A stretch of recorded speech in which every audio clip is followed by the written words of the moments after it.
Hi, folks. Nice to see you. Sangye chudon sogi chunamla janchu padu dane kapsuchi dagi chunyangi pesonamki rola penje sangye drupasho sangye chudon sogi chunamla janchu padu dane kapsuchi dagi chunyangi pesonamki Jola penche sange drupa sho sange chudon sogi chunamla janchu padudane kapsuchi dagi chunyangi besonamki drola penche sange drupa sho. This session, we're going to talk a little bit about the way the 5 Buddha families are reflected in things like the empowerment ceremony. And we're going to go into what happens during empowerments a little bit. And I think that everyone here has been to some sort of empowerment. Is that right? Or at least to like a little Jainong or something. Is there anybody who's never been to one? Yeah, 1, maybe 2. Yep. And I think sometimes it's helpful to know what's going to happen before you go in, but almost never does someone sit you down and say, guess what's going to happen? You just kind of arrive and then various things are happening. There's all this movement, there's saffron water, there's grass. You're just kind of like, what? So in a perfect world, we would be slightly oriented, at least, so we weren't so bewildered, but that almost never happens. So at least one of us gets to be prepared ahead of time. That's good. I can't go into like tons and tons of elaboration because you kind of need to get your foot in the door and then get commentary. But there's some general things that I think if you can kind of name them, it can make the experience more grounded the next time you do it. So it's not like you take an empowerment once, is it? Even if it's a practice that you do every single day, say Tara's your gal, you do Tara every day, that's your favorite practice, your go-to. Basically, anytime one of your lamas offers Tara empowerment, you take it again. Why do you take it again? Does anyone know? You already have it, why do you take it again? To keep it new and like hitting refresh on the browser, make it run a bit more smoothly. And also it's quite likely that in between times, some of the vows and commitments might have been degenerated in some way. So it would renew the tantric vows, the Bodhisattva vows, etc. Exactly. I mean, we can renew our own Bodhisattva vows by ourselves once we've taken them initially from a lineage holder, but it's easier and kind of, I guess, psychologically easier to take it again from a teacher and so purify your Bodhisattva vows. There's that famous quote, is it from Nagarjuna or maybe from Atisha? Now I can't remember, where they say the Bodhisattva vows are like an incredibly precious golden vase because they are so precious, very easily dented, gold is very easily dented, but also very easily repaired. It's soft metal. So you get a bump in there quite easily. I mean, the first Bodhisattva vow is what? Refraining from praising yourself and criticizing others. Basically, you have a long conversation with someone, you probably are going to break that vow in one conversation. Yeah, unless you're really mindful and on top of it. So does that mean that you're a lost cause and you could never be a bodhisattva? Of course not. If you could keep them purely, there would be no need to have them, right? There's a built-in assumption that you will fail, right? Assume that you will fail. And there's a million restoring ways. So you can restore it by yourself, you can restore it within Guru Puja, and you can restore them within an empowerment itself. So that's a huge reason to take an empowerment again and again. You're also restoring your connection with the deity and deepening your connection with the deity. And you'll find that the more times you do the empowerment, the deeper it goes, because you know what's coming up next. You can actually focus and not just kind of be disoriented. The Lama or the translator for the Lama will say, now visualize this. And you're like, oh yeah, I remember this part. and you're not just kind of fuddled, you know? So the first time you take any empowerment, you're doing the best you can. You're thinking, I agree, I accept, I would like this empowerment. I will try and follow what the teacher says in the steps of the visualization. The various implements and accoutrements that go around, I will try and connect with, but really I have no idea what's happening. Yeah. So your main thing is to just keep thinking, bodhicitta, I agree. Yeah. But then the second time, the third time, it goes deeper and deeper and deeper. So anytime you can take an empowerment that you already have, I really, really suggest you do so. There's so many layers of benefit, but that first one is huge enough reason in and of itself. Purify and restore all of your vows. It's huge. So that's handy. It also kind of restores the connection with the teacher. So if this is one of your teachers, and of course they will be one of your teachers if this is the first time you're taking an empowerment with them, but if they already are, still worthwhile, because you're reinforcing this bond and you're reinforcing this sense of the meeting of minds of the outer guru and the inner guru pathway of conversation. And, you know, as years go by with certain teachers, some of them feel close and present the whole time you know them. And sometimes some of them, you kind of feel them drift away. They're not drifting away, you're drifting away. And sometimes it's just logistical, right? Like even with COVID, like we don't see our teachers in person so often. And so sometimes we need that interaction to kind of reinforce the bond. But it is really important to remember that anyone you take an empowerment from becomes a Vajra guru, not just a regular guru. So not to take it lightly. Yeah. All right, so there's some steps. Hopefully some of this is a little bit familiar, but this is a really good chance to ask questions about things that you've seen in empowerments. And if something that's okay for a public audience, I will totally try to answer. And if it's not, I will tell you it's not. Okay, so here we go. Okay, so empowerments and initiations are synonymous, and basically it's procedures and permissions to do certain practices, right? So this little excerpt is from The World of Tibetan Buddhism by His Holiness, and it sounds like it would be a general text about Buddhism, but it actually talks about Tantra very clearly in quite a lot of detail. So The World of Tibetan Buddhism, I really recommend. So a valid Mahayana Vajraguru is vital to receive an empowerment from. Regarding some of the recommended qualifications for a Vajra master in Tantra, he or she should be a person who guards his or her 3 doors, body, speech, and mind, from negative actions, who is tamed and gentle, who is well-versed in the knowledge of the 3 baskets, and well-practiced in their subject matter, the 3 higher trainings of morality, concentration, and wisdom, and one who possesses the 2 sets of 10 principles, inner and outer. So those lists are pretty available, but what you're really looking for is the 3 higher trainings. Yeah, so if you find this whole list and you want to look through this whole list, this is excellent. But the main thing you're looking for is, do they have ethics? Are they focused? Do they have wisdom? Now, you can't really know if they have realized emptiness. You can't know that. But you can know by the way that they teach, that kind of ring of truth, that kind of experiential conveyance where your little inner lie detector isn't going off, where you feel like whether they've realized it or not, they have precision. So you're looking for that when you're in general teachings with a teacher.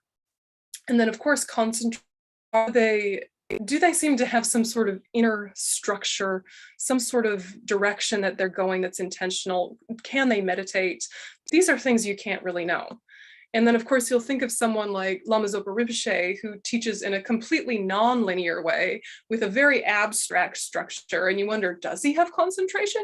Of course he does, but he is a bit of a magician. So, so with someone like Lama, what you're looking for is kind of the threads, the way they all come together. And this is kind of what he does, is he weaves kind of a tapestry in his teachings. So he'll start with one idea and then he'll go off on what seems to be a tangent, and then he'll go off on some story, and then he'll go off on some quotes, and then he'll give a random oral transmission. But after the end of the whole thing, you realize there was this really elegant tapestry that he wove that actually was quite cohesive. It was just in the moment, trying to track him, you were like, where is this going? Especially if you're used to a Geshe teaching where it's very point by point, very linear and organized. So it doesn't mean Lama Zopa Rinpoche doesn't have concentration. He's just kind of operating on a different wavelength. For some people, they love that style because it's so experiential and creative and kind of in tune with the students in the moment. It's not like he's got like a PowerPoint, right? It's not like he's got notes in front of him that he's reading from. Like, it's very much spontaneous to the needs of the students in front of him. And it's a very magical way that he teaches, but it's not everyone's style. So you just can think, he's either your style or he's not, but that doesn't mean he's good or bad. It's just about affinity, yeah? And similarly, some teachers that are very regimented and organized, that can be a bit off-putting for people and feel kind of constrictive. So it's really listen to your inner guru is their resonance.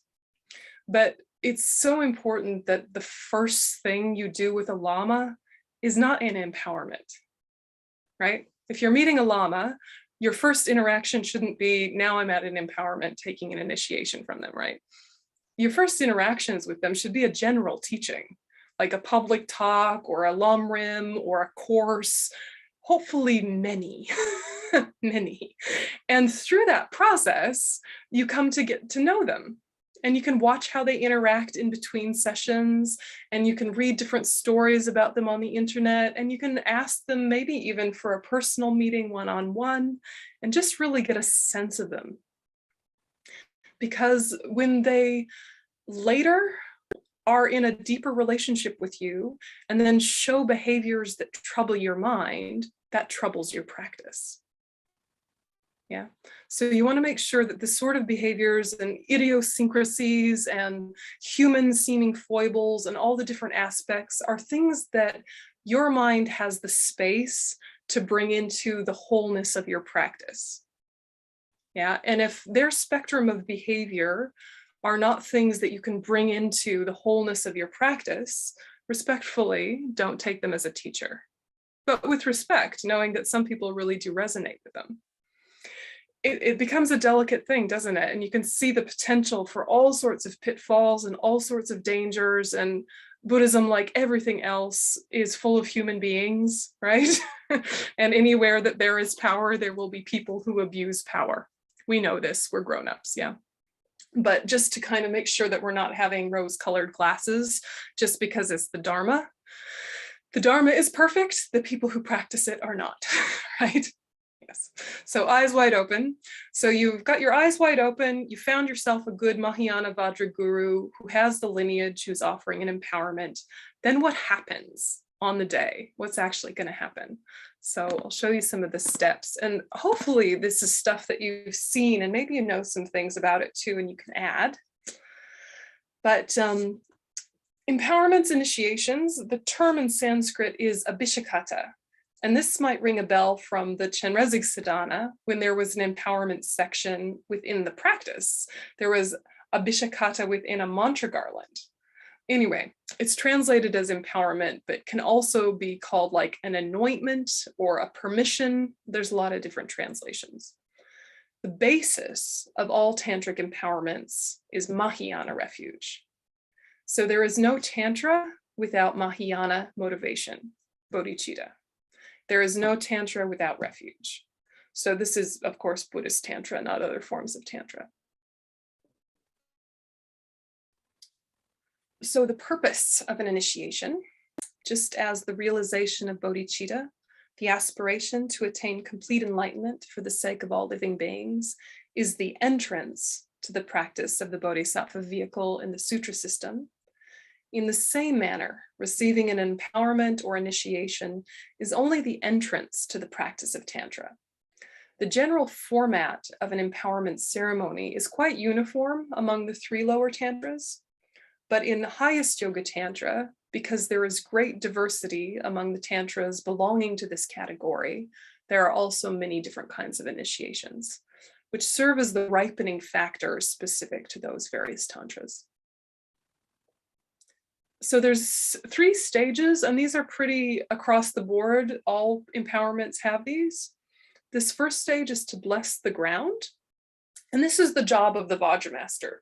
You don't have to worry about that, but it's good to know that it happens. So this is the place where the initiation will take place is blessed with strong prayers. If a sand mandala is built with a connection with the initiation, the completed mandala is also blessed by the Vajramaster. So during this time, then also the Vajramaster will do their own self-empowerment or self-entry practice.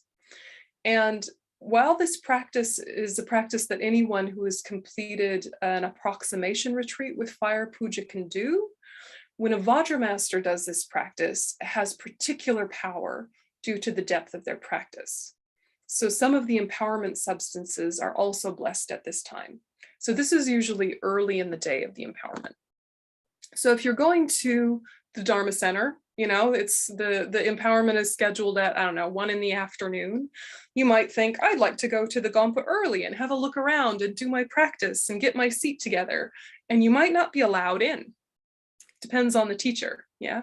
Depends on the Lama. Some of the Lamas are happy for there to be hustle and bustle behind them while they're doing their preparation, and some aren't. But if you come to the Dharma Center and they're kind of some, I don't know, robust older students with like this, like bouncers outside a nightclub saying, sorry, can't come in, don't be offended. The reason is that the Lama is in there preparing the space and preparing the substances.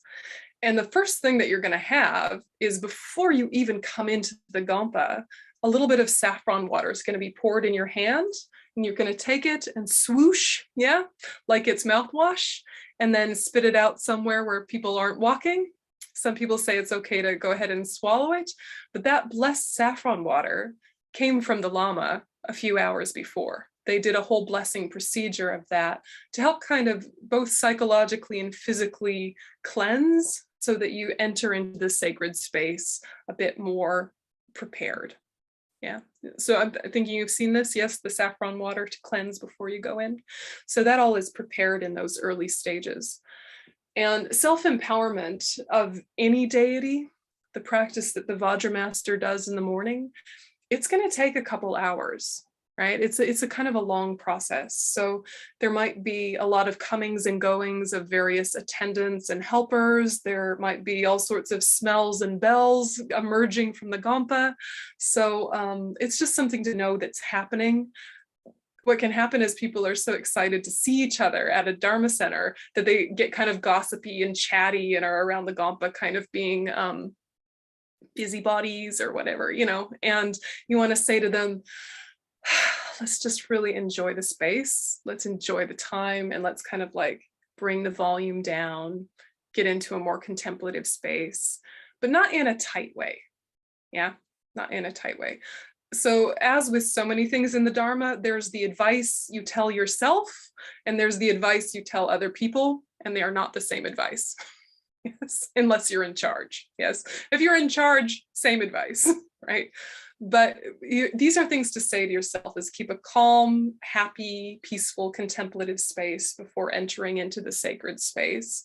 But if other people are being chatty and obnoxious, you don't need to be the Dharma police and like be all up in their business and tell them to shut up, because that also ruins the vibe. Yeah. So the main thing is to keep it really friendly and really spacious. And if you feel like you can skillfully get people to calm, do so. But if you don't have any particular power in that context, just let it be. Yeah. But just know that whenever there's a big ceremony like this, just like before a big Lama comes somewhere, there's a huge energy that happens in the community, and it really stirs people up. Some people are really excited and happy. Some people get really tense and really grumpy. Some people get kind of weepy, but there's just a lot of intense energy that comes up. So if you can sort of try to be as grounded as you can be, that can create a little oasis and maybe we'll have a good influence on other people. Do you know what I mean? Have you guys seen that sometimes, the madness around the Lama or the madness around the empowerment? Like everyone just chill, right? But there's just a lot of energy. So it's hard to know how to navigate that. And there's also just anxiety of you want to do the right thing. You want to be polite. You're also excited to see your friends, yada, yada, yada. Okay. So know that there will be much human drama. Prepare yourself. Okay. Here's Jado Rinpoche at Land of Medicine Buddha last year, just earlier this year, actually. The mandala of the deity of the empowerment is placed in the center of a mandala house. Can you guys see this mandala house? It's like a very tiny, very simplified version of a mandala. So we normally think of mandalas as flat, like sand mandalas, or flat like a picture, but they're actually three-dimensional is the way we visualize them. So there's a simplified three-dimensional mandala, and then a picture of it is placed in the center here. And at various points in the ceremony, the curtains of the mandala house will be open or closed or semi-closed, depending on what's happening. And the image may be represented by grain or sand or cloth or ink. And around or near the mandala house will be a number of offerings. So the Vajra master does a number of preparatory meditation rituals in the space where the empowerment is to take place prior to the students entering the space to receive the empowerment. So you'll see over here is the normal teaching throne where the Lama sits, and then here is a lower throne. So they sit lower while they're doing their self-entry, and then they arise as the deity, and as the deity come and sit on the throne when the actual empowerment starts. Excuse me. So the second stage, the preliminary initiation, the Vajra master gives refuge and Bodhisattva vows, and if it's a highest yoga tantra initiation, then tantric vows. The master introduces the disciples to the mandala of the deity by describing it, and that description forms part of the visualization that the disciples are supposed to hold. In these introductory stages, it happens quite quickly. Yeah, there's a lot of stuff that happens very quickly at the beginning of the empowerment, and a lot of it's in Tibetan, and you're expected to repeat after the master in Tibetan, and you may think, but I do not speak Tibetan, or my Tibetan is very dodgy, you know, what to do? You just try your best, but you're mainly thinking, yes, I want to renew my refuge. Yes, I want to renew my Bodhisattva vows, or take them for the first time. So the main thing that makes these plant on your mental continuum is receptivity. It doesn't mean you have to say it perfectly, so don't get uptight about that. Just, I agree, I agree.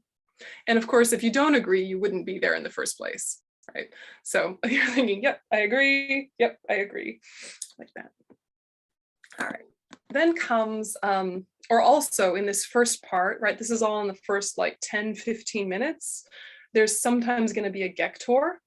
And that's when one of the helpers comes around fumigating the space with a black frankincense and taking small ritual cakes out together with the Vajra master, like throwing mustard seeds at them. Have you guys seen this? It's to dispel inner and outer obstacles to the empowerment taking place. So the gektor it's a little bit full on and it's a little bit pagan seeming, but what do you think? What you think is, I came into this room with all sorts of preconceptions and superstitions and expectations, all sorts of on myself, on my community, on the teacher, on the practice. I just came in all wound up. All of that I'm sending out the door. So it's actually a really powerful time to say, all you 𝐿𝐥s, yes, 𝐿𝐥s are just hindering spirits. What actually hinders you? Your negative states of mind. All you 𝐿𝐥s, get out. Here's cake. Follow the cake out the door. Yeah, really, that's what's happening.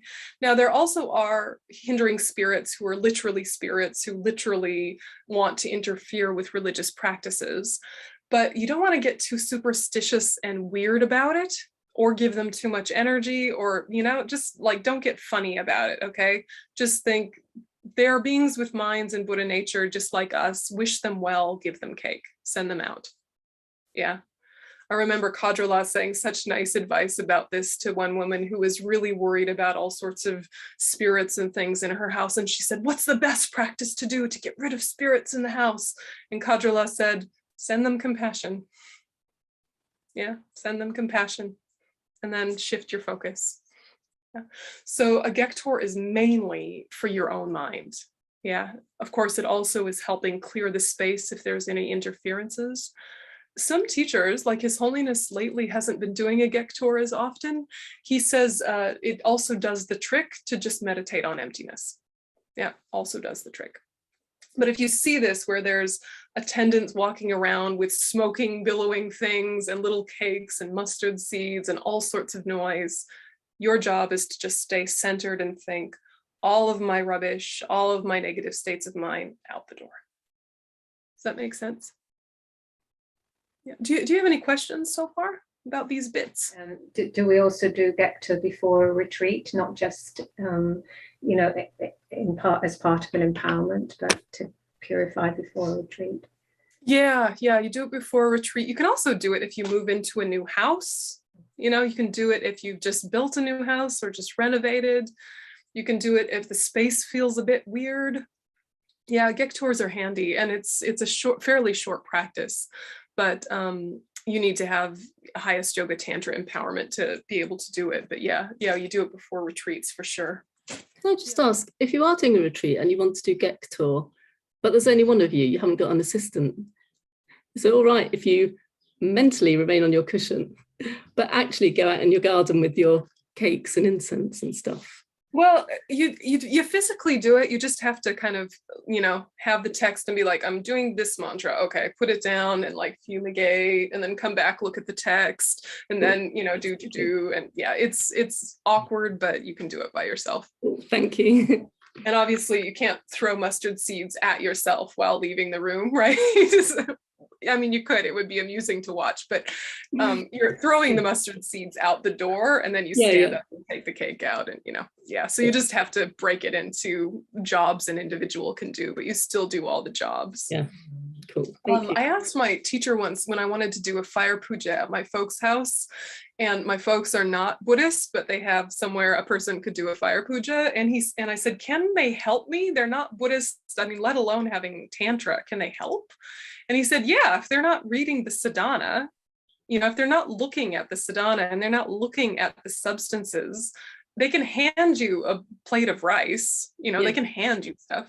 So also you can have helpers that are not necessarily knowing what on earth's going on, and just say, hey, can you take this outside for me and put it on that little platform out there? Thanks. Okay, bye. You know, if you got a good friend who doesn't mind your weirdness. Yes. Yeah. Thank you. Sure. All right, so 𝐾𝐿, this one I'm outside because it was to do a 𝐾𝐿 for a stupa blessing. So they often, 𝐾𝐿s happen all over the place. So this one was for a stupa, I don't know, 10, 15 years ago. Also are going to be offering body, speech, and mind. And you guys will probably have seen this before, big teachings, not just empowerments. So when there are a body, speech, and mind offering happening, and they have the mandala, and then they offer a statue and a text and a stupa and a financial offering, and then the kata, if you're not helping, still think you are offering those things, right? That you're genuinely requesting the empowerment. So that's the main thing to think, is I am offering all of the beauty and attachment objects of the universe. I very much would like this empowerment. Yeah, and you don't have to make it more elaborate than that. Just, I'm offering all that is beautiful. May I have this empowerment? And then at the very end, there'll be a Thanksgiving empowerment where you think, I'm offering all the beautiful things in the universe. Thank you for this empowerment. Yeah. Do you have any body, speech, and mind questions? You've seen that process? Yeah, a few of the senior students prostrating, they're going up, and it's a whole extravaganza up there. Anytime that there's people moving about, there's lots of energy happening. And if you can be a little place of peace, it really helps the group atmosphere.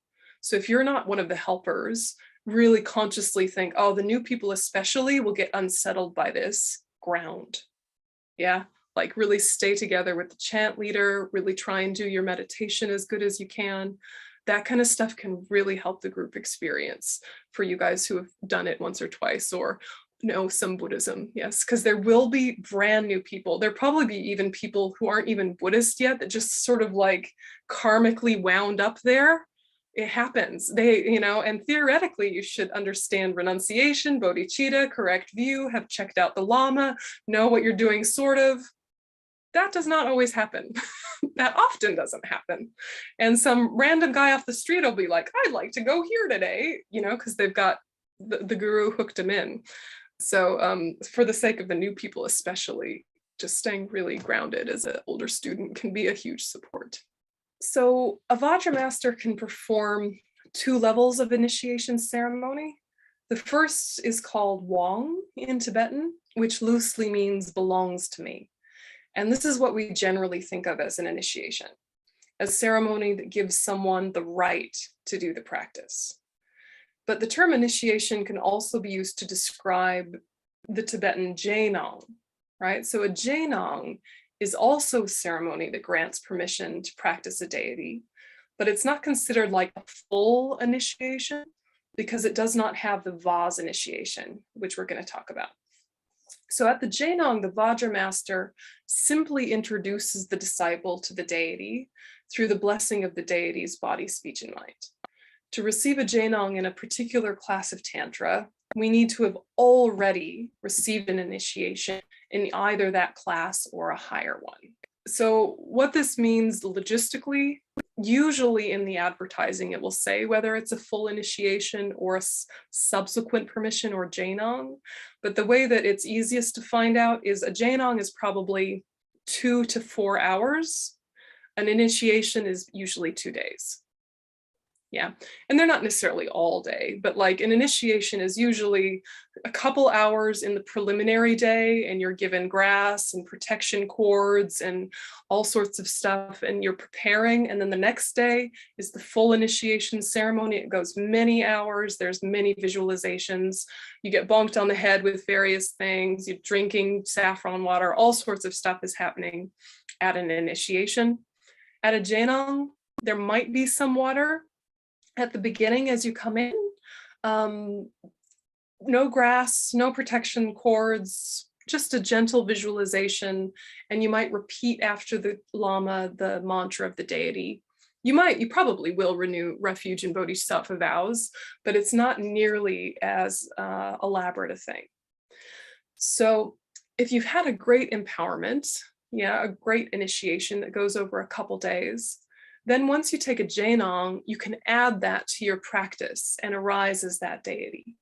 But if you've never had a great empowerment and you take a 𝐴𝐻𝑛𝐨, then it's like a blessing and you can't actually do the full practice until you've received a big initiation. So there are 𝐴𝐻𝑛𝐨s in all classes of Tantra. Some deity practices only exist as 𝐴𝐻𝑛𝐨s, not as full empowerments. Like for example, Vajrayogini is a 𝐴𝐻𝑛𝐨. So usually you take Haruka first or Yamantaka first or something that's a great empowerment first, and then you add Vajrayogini, stuff like that. So anyway, 𝐴𝐻𝑛𝐨s and Wongs are different, although similar. With His Holiness, as you know, with a lot of his initiations in Europe, they tend to be 2 to 4 hours. Some of them, you've got the saffron water, you've got the cord, you've got the you get given the sadhana, you get given the sort of image of the particular deity. So because of the time scale, does that also tend to be a 𝐴𝐻𝑛𝐨 then? We'd have to look at it case by case. Right. Yeah, we'd have to look at it case by case. Sometimes His Holiness will do a great empowerment and then a bunch of 𝐴𝐻𝑛𝐨s back to back. All the same, right? I think he even did that a couple of years ago online. So when you're online and there are substances going around, think that you're taking them. Like stay engaged, don't like get up and have a cup of tea. Like if they're holding a picture or they're giving something out or there's a flower, think that you're receiving that. Be very present. Especially with online empowerments, you need to be super engaged to really receive it. Yeah, but whether it's a 𝐴𝐿 or an empowerment, we'd have to look at it case by case. Yeah, there's a little bit of variation. Usually it says in the advertising, usually. Yeah, I was also wondering about the online initiation, because I think I was a bit surprised. I mean, it seems as if some people say that it depends on the particular teachers. Some say, yes, it's like a full initiation, and even though it's online, you've received it. And some seem to think, no, you have to be there in person. So I was interested that in COVID, you know, I mean, I've attended 1 or 2 initiations during COVID online, and I suppose it just feels very, very different from being in actually the same room as the person, that's all. But yeah. It can do, but if you're taking it really seriously and you like, you know, block out that time in the day, you know, put on clean clothes, have a shower, make your altar particularly nice, add some flowers, put the computer up high, do your prostrations, sit properly. It actually really can feel the same, but you have to make sure you're giving yourself all the supports to make that happen. And it might be that you even get yourself a little red blindfold and a little flower, and you're really prepared, and like close the door, tell your family, I'm doing an empowerment, I love you, somebody else is cooking dinner, you know, and just really that way. Because I think if you're sitting on the couch and you've got the dog and it's the same setup as when you're watching Netflix, it's hard to feel the profundity, you know. So make it sacred, and then it will feel sacred. And with His Holiness, he says it's a real empowerment, so it's a real empowerment. It's just that not all teachers, I think, feel up to it, doing it in that way, you know, like, is their mind able to reach the whole world and give anybody who is at the empowerment in the whole world the empowerment?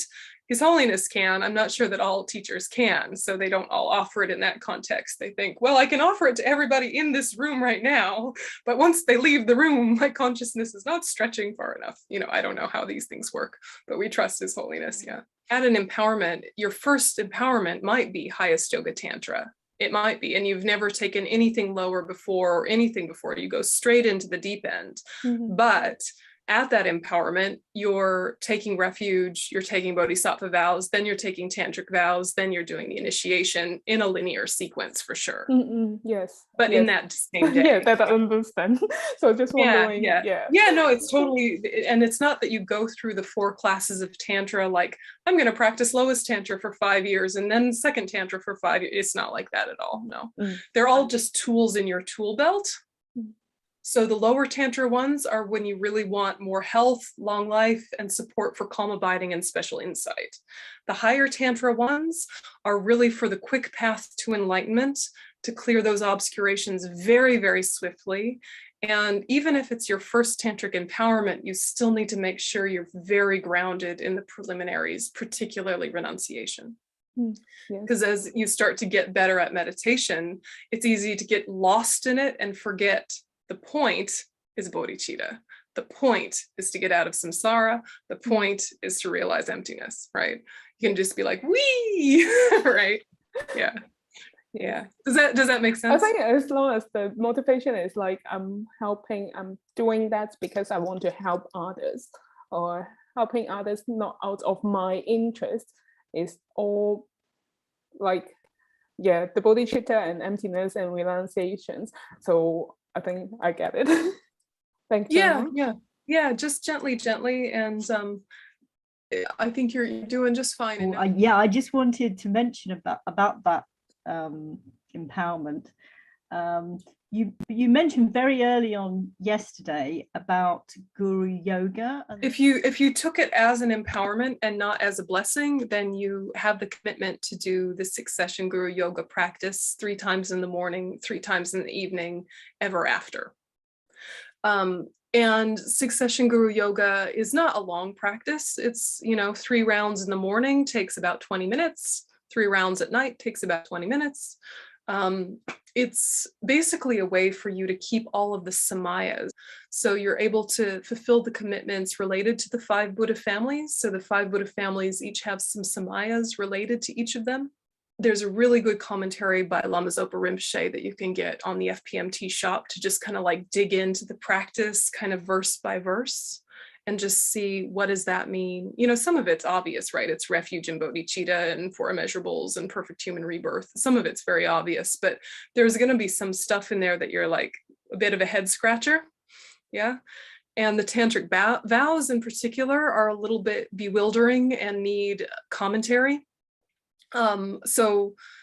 Myself and other teachers do teach on it, but we don't usually publicize it. Yeah.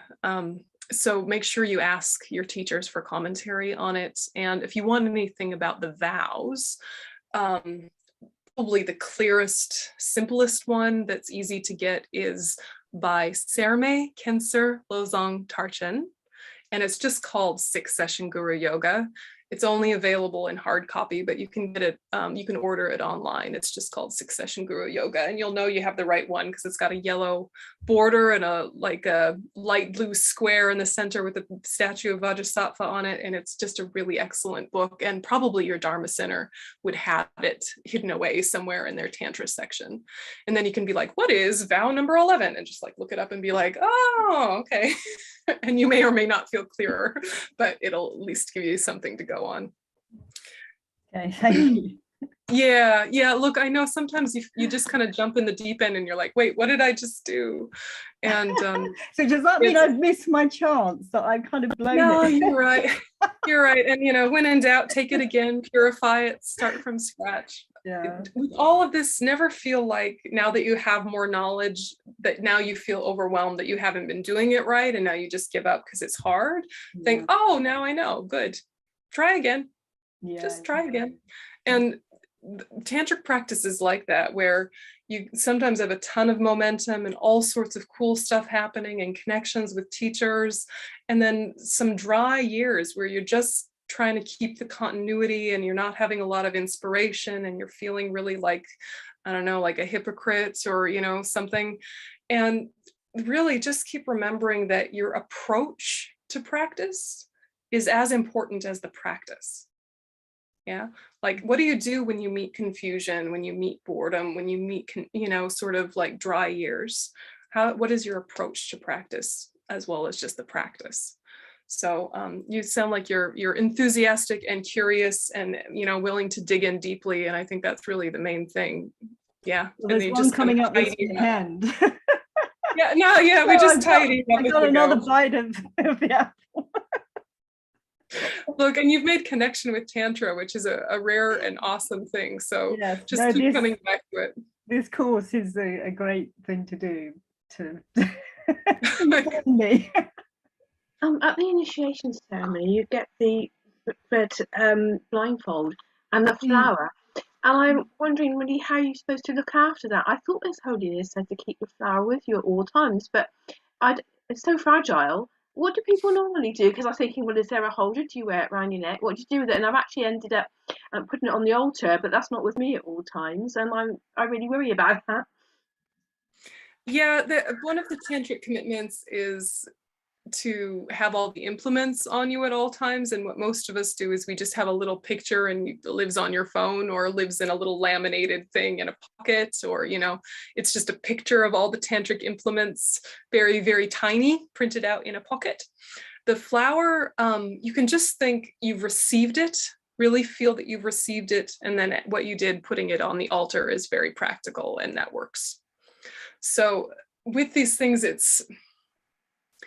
a lot of it boils down to it being a reminder. Yeah, a reminder to practice, a reminder of who you are now as a tantric practitioner, and a reminder to try and see things through the lens of Tantra, which is connecting with the fundamental purity of things. Because they're empty of inherent existence, they can become enlightened. Yeah, because the environment came from the minds of sentient beings, and it is empty of inherent existence, the environment too can be purified and made into a mandala. Sound, smell, touch, everything. So you're just holding these objects, or at least owning these objects, or a picture of these objects, as a reminder that now you're going to attempt tantric vision as best as you can in your life. Yeah, so there's a quick way to purify mistakes with Tantra, which is called the Samaya Vajra practice. 𝐬𝐬𝐽 practice. And you can find that on the FPMT shop, the PDF, very easily. And the mantra is just Om Prajna Drik Ha Hum. Simple as that. Om Prajna Drik Ha Hum. And it's a green deity.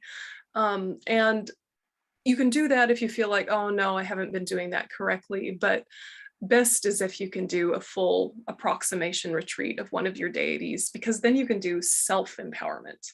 Yeah, you can do self-empowerment, purify all your vows, all yourself. So that's one of the benefits of doing one of these retreats. But in the meantime, 𝐬𝐬𝐽 is your friend. And of course, Bodhisattva. Yeah. The main purpose of receiving an initiation in a particular deity is to receive permission to practice that deity, to visualize ourselves as the deity, to use the hand implements of the deity, such as the vajra and bell, and to study commentaries on the practice of that deity and do the practices associated with it. So in general, it's a permission, and it's also a support and a connection to go ahead and do these in their full-fledged way. So what we have in initiations, all initiations have a Vaz initiation. Only highest yoga tantra has secret, wisdom, and word. But the Vaz initiation is what is related to the 5 Buddha families in a very specific way. So each of the sections are related to purifying an aggregate, purifying a delusion, and planting the seeds for those wisdoms we were talking about last session. So there's all sorts of different subdivisions of Vaz initiations, and you can look at that later. But basically, in Kriya Tantra or Action Tantra, there's just the water empowerment and the crown empowerment. Then the second one adds ribbon, vajra, and bell, and name. And then Yoga Tantra adds the Vajra Master empowerment. And it's from this point onward that you have to do succession guru yoga every day. So for Yoga Tantra and for highest Yoga Tantra, because you have the Vajra Master empowerment. Then highest Yoga Tantra gets these extras, secret, wisdom, and word. So if you're looking at that list, water, crown, ribbon, vajra and bell, name, and Vajra Master, the first 5, those are related to the 5 Buddha families. So Kriya Tantra, the first level, only has 2 of the 5 initiations within the Vaz initiation, and both are meant to purify the body. If we do an initiation in the second class, you have these additions. So jumping to the bottom, it says they are called Vaz initiations because at the end of each initiation, the disciples are given a sip of water from the blessed vase. So the vase looks like this. It does not look like what we would consider a vase. This is a Tibetan vase. It's called a bumpa in Tibetan. There are 2 types, one with a spout, one without a spout. But upon drinking the blessed water, you think your 5 aggregates are purified, and now you're able to visualize the deity. Yeah, so you really feel like the permission comes with the water. And then the second initiation in Kriya Tantra is the crown initiation. And in the place where the initiation is taking place, there will be a representation of a 5-sectioned crown. And this signifies the 5 Dhyani Buddhas, and with each Dhyani Buddha associated with one particular aggregate. Our ordinary appearance is of a body and mind with 5 contaminated aggregates. In the resultant state of Vajrayana practice, these turn into the 5 purified. So it looks like this, and sometimes it's in a bowl, sometimes it's folded up, and usually it's placed on your head, right on the crown. So as it touches your crown, or as you visualize that it touches your crown, think that the 5 aggregates are purified. And you'll also see, like in Lama dancing, this crown worn, and the meaning is the same. It represents the 5 Buddha families. All of the empowerments are purifying and ripening the seeds for the 5 Buddha families, but then each of the subdivisions kind of emphasizes one. Does that make sense? So when you're getting the little sips of saffron water throughout various empowerments, if you can think nothing else, think my 5 aggregates are purified, seeds for the 5 wisdoms are being ripened or placed. Yeah, just think that. And then you can add specificity as time goes by. But yeah, purified. So do you have any suggestion that if someone is going to take the initiation next week, be ready to do a practice that you don't fully understand, and it will take a while to understand it, and it will need a lot of reading and studying and asking questions while you're doing something every single day that you don't fully understand. And if you're happy to do that, that is wonderful, but just know yourself. Because when you break a promise, your heart hurts a little bit. You know, you're not being punished by any external figure. Your mind punishes you. Yeah, your own guilt punishes you. The Buddhas love you regardless, but just know that is a huge thing that I see with older students, is that they have all of these commitments and they're either flippant about them and think, oh no, it's just a blessing, it doesn't matter, or I sort of took it as a real empowerment, but now I've decided it's a blessing 5 years later. And they have all sorts of complicated, distorted excuses in their minds, which are really unfortunate. Or they like nose to the grindstone, do it perfectly every single day with tightness and sadness and confusion, and they don't know how to access the resources, and it's like a bag of rocks. And then some do it happily, joyfully, and are studying at a pace that is sustainable. But that is a rarer case, strangely, yes, to do it happily at a sustainable pace, weaving in elaboration and depth as they find space in their mind for it. That's what we should aim for, but just make sure you know yourself. Yeah, if what you're doing already feels like too much, probably don't add something that will feel like pressure rather than inspiration. Yeah. Definitely. Thank you very much. Yeah, other thoughts? Make it joyful, I guess, is my point, you know, and this whole thing about your approach is as important as the practice. Really keep that like happy, curious, inquisitive, like beginner's mind. I know it's such a cliche, yeah, Zen mind, beginner's mind, but keep that beginner's mind that doesn't feel afraid to ask questions, even if you've been practicing your whole adult life. You know, just ask, for goodness sake. You know, you learn stuff when you learn it. Yeah, and seek out the teachings you need to make your practice have more depth. And don't feel pressure to do all sorts of elaboration if the way that it's going now is perfectly nourishing and seems to have good momentum. It's just add more when you feel space for it. It's almost like if you get bored with your practice, it's an invitation to add another layer. Rather than a bad sign, see it as a good sign. I can add more richness to it because it's familiar enough for me to get bored. But if you're not bored, don't mess with it, right? If it ain't broke, don't fix it. So we'll go ahead and dedicate. Yönten 𝐸𝐴𝐻𝑚 𝐸𝐴𝐻𝐸 𝐾𝐵𝐴𝐻𝑚 𝐸𝐴𝐻𝑚 𝐸𝐴𝐻𝑚 Toni Dawa Rinpoche, 𝐸𝐴𝐻𝑚 𝐸𝐴𝐻𝑚 𝐸𝐴𝐻𝑚 𝐸𝐴𝐻𝑚 The wish-granting, wish-fulfilling jewel, source of every single benefit and happiness in this world, the incomparably kind Supreme Tenzin Gyatso, may you have a long life and all your holy wishes be spontaneously fulfilled. You who uphold the subduer's moral way, who serve as the bountiful bearer of all, sustaining and preserving and spreading Manjunath's victorious doctrine, who masterfully accomplish magnificent prayers honoring the three sublime ones, Savior of myself and others, your disciples, please, please live long. Thank you very much, Venerable. So on behalf of Land of Joy and on behalf of every participant, we really thank you for your teaching. Thank you very much. Yes, thank you. And please support Land of Joy. They're so kind. They're such a beautiful place. So please support Land of Joy. Yeah, thank you.